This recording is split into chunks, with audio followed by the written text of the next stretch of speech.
Treasure of Faith Kids.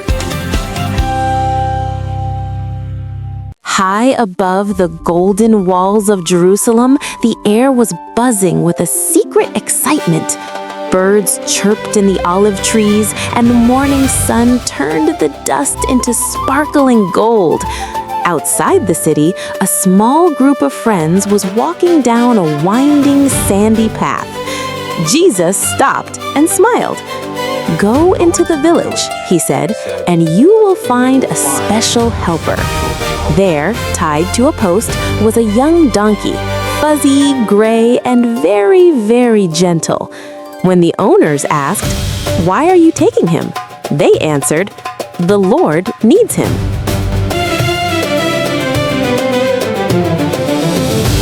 They brought the donkey to Jesus and draped their softest cloaks over his back. Jesus hopped on. He did not look like a scary warrior. He looked like a peaceful friend. As they got closer to the city, people began to hear the sound of clip-clopping hooves.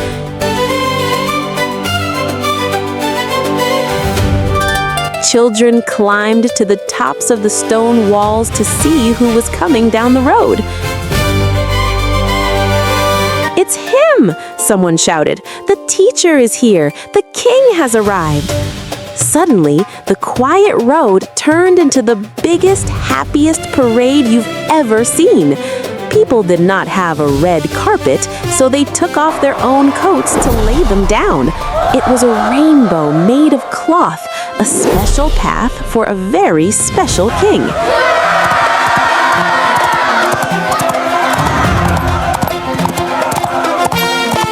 Others ran to the palm trees and pulled down long, leafy green branches. They waved them high in the air, creating a giant, swaying forest of green. "Hosanna!" they cheered. That is a big word that means, "Save us, we love you." The sound of their voices was like a beautiful song echoing off the ancient stones. Jesus looked at all the faces, the grandpas, the moms, and especially the children. He was not proud or boastful. He looked at them with eyes full of pure love. Even the littlest toddlers were dancing and jumping for joy as he passed by. The Pharisees, the grumpy leaders, frowned. "Tell them to be quiet," they grumbled. But Jesus just smiled and said, "If they were quiet, even the rocks would start to sing." The parade moved through the giant gates under the shadow of the great archway. Jerusalem was filled with the smell of flowers and the sound of 1,000 hosannas. It was a day of victory, a day when everyone knew that their king had finally come home. But Jesus knew that being a king meant more than just having a big, happy parade. He came to serve, to help, and to show us the way to God's heart. The sun began to dip behind the hills, painting the sky in colors of peach and plum. Inside a hidden upstairs room, a long wooden table was set for a very special dinner. Jesus and his 12 best friends gathered together. The air smelled of fresh bread, but something was missing. Their feet were dusty from the road, and no one had washed them. Suddenly, the King of Kings stood up. He took off his outer robe and picked up a towel. He poured cool, clear water into a large copper basin. Splish splash went the water. One by one, Jesus knelt down at their feet. The disciples couldn't believe their eyes. He scrubbed away the dirt and dried their feet with the towel wrapped around his waist. When he got to Peter, Peter shook his head. "Lord, you shouldn't be washing my feet." Jesus looked up and smiled. "If I don't wash you, you won't understand my heart." Peter smiled back. "Then wash all of me, Lord, my hands, my head, and my heart, too." Jesus explained, "A true leader isn't a boss. A true leader is the one who helps the most." He sat back down at the table and picked up a warm, golden loaf of bread. He thanked God for the food and broke it into pieces to share with everyone. "Eat this and remember me," he said. "My love will always be enough to fill you up." Then he took a golden cup. "This is a promise," he whispered, "a promise of my life for yours." The room was quiet.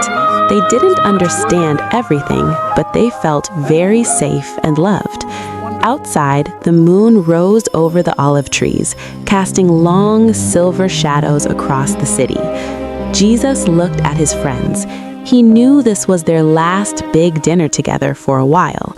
As they ate, Jesus grew very quiet. "I tell you the truth," he said. "One of you will betray me." The disciples looked at each other, hearts racing. "Is it me, Lord?" they each asked. Jesus dipped bread into a bowl. "The one who dips his bread with me is the one," he whispered. Judas took the bread and slipped out into the dark. The night had begun. Then Jesus turned to Peter. "Tonight," he warned, "everyone will leave me. You will all run away." Peter stood up tall. "Even if everyone else leaves, I will stay. I am ready to die for you." But Jesus shook his head slowly. "Before the rooster crows twice, Peter, you will deny me 3 times. "Don't let your hearts be troubled," he told them. "Trust in God and trust in me too." He told them about a beautiful home in heaven with plenty of room for everyone. "I am going to get it ready for you," he promised, "so we can be together forever."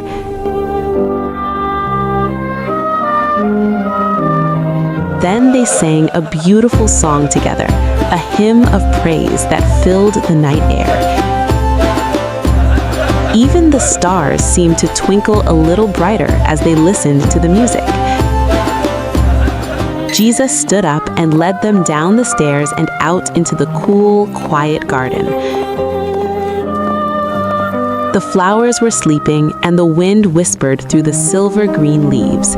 Jesus knew a very hard night was coming, but he wasn't running away. He was ready, because the greatest king is the one who gives everything for the people he loves.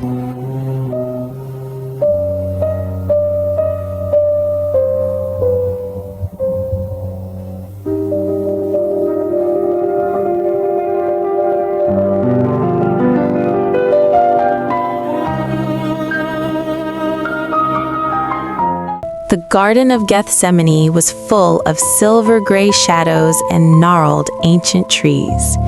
Jesus asked his friends, "Will you stay awake and pray with me? My heart is very heavy." But the night was so quiet, and the disciples were so tired. Their eyes drifted shut. Jesus knelt alone. "Father," he prayed, "this is so hard, but I will do it because I love them." Suddenly, torches flickered in the distance. Clank, clank went the armor of the soldiers. Judas arrived and gave Jesus a kiss. "Is this how you show your friendship?" Jesus asked. The soldiers took Jesus away. His friends ran into the shadows, feeling very afraid. The leaders questioned Jesus. "Are you really the Son of God?" they asked crossly. Jesus looked at them with truth in his eyes. "I am," he said quietly. Outside, the sky turned a stormy gray. The birds stopped singing, and the wind began to howl. Peter sat by a fire in the courtyard. A servant girl looked at him. "You were with Jesus," she said. "I don't know what you're talking about," Peter lied. He walked away to the dark entrance. The girl saw him again and told the others, "This man is one of them." But Peter denied it again. A little Surely later, you the are men one of standing them. there said, You talk "Surely like you a are one of Galilean." them. You talk like a Galilean."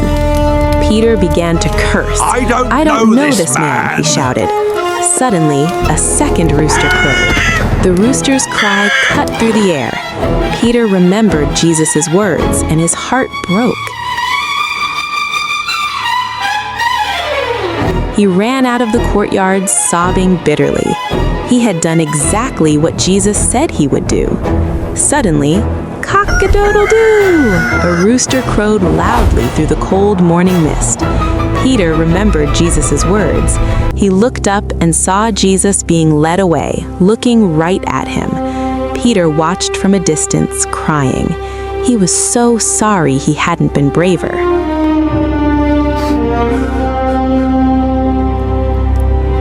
Jesus was given a heavy wooden cross. It was a burden meant for the whole world. He walked slowly up a hill called the Skull. The path was steep and rocky. Even though he was tired, he didn't stop. He was thinking of you and me and everyone.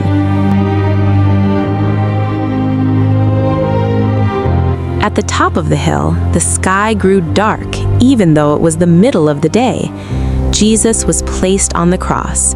It was the saddest moment the world had ever known. He looked down at his mother and his friends. It is finished. "It is finished," he whispered. With one last breath of love, Jesus bowed his head and went to sleep.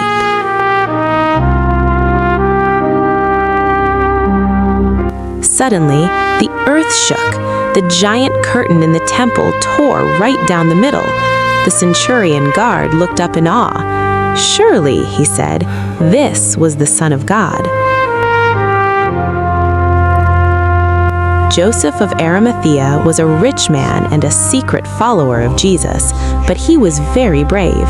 He went boldly to Pilate and asked for the body of Jesus. Pilate was surprised he was already dead. Nicodemus, another secret friend, came too. He brought 75 pounds of sweet-smelling spices. They wrapped him in a clean linen cloth with the spices, just as the Jewish people always did. As evening came, kind friends took Jesus down. They wrapped him in clean white linen.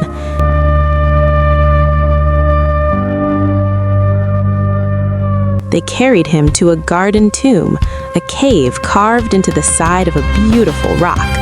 Joseph placed Jesus in his own brand new tomb, a cave he had cut out of a rock in a garden. They placed him inside and rolled a huge, heavy stone in front of the door. The soldiers stood guard. Clink, clink. No one was allowed in, and no one could get out. Saturday was the quietest day ever. It felt like the sun had forgotten how to shine. The disciples hid in their room, crying and wondering if the story was over. But deep in the ground, like a seed waiting for spring, something amazing was happening. Because even the darkest night has to end when the light of the world is about to wake up. The stars began to fade as a tiny sliver of pink light touched the cold gray sky.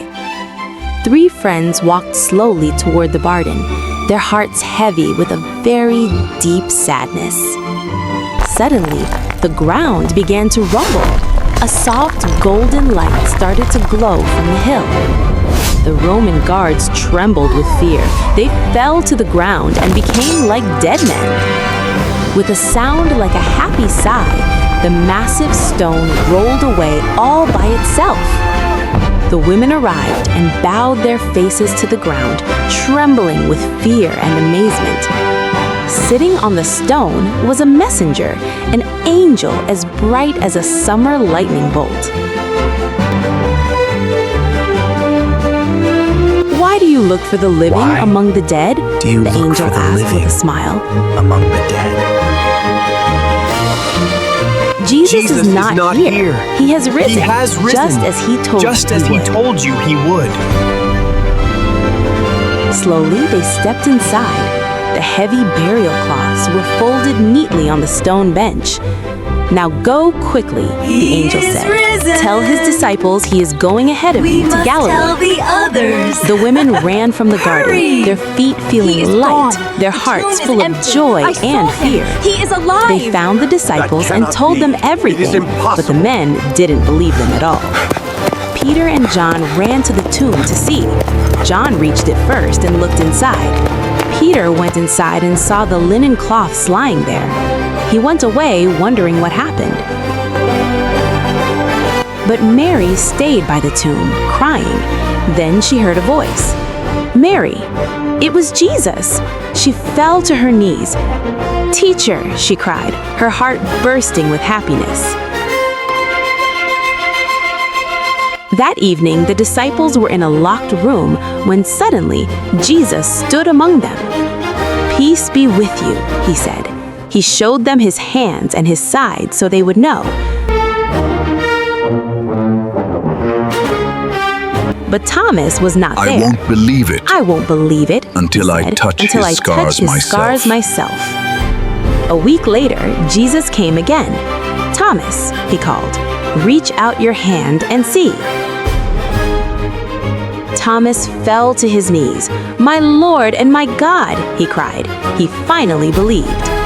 Jesus said, "Blessed are those who Blessed have not are seen me, those but who have still not believe seen me. anyway." Believe anyway. Jesus met them by the sea and cooked breakfast for them.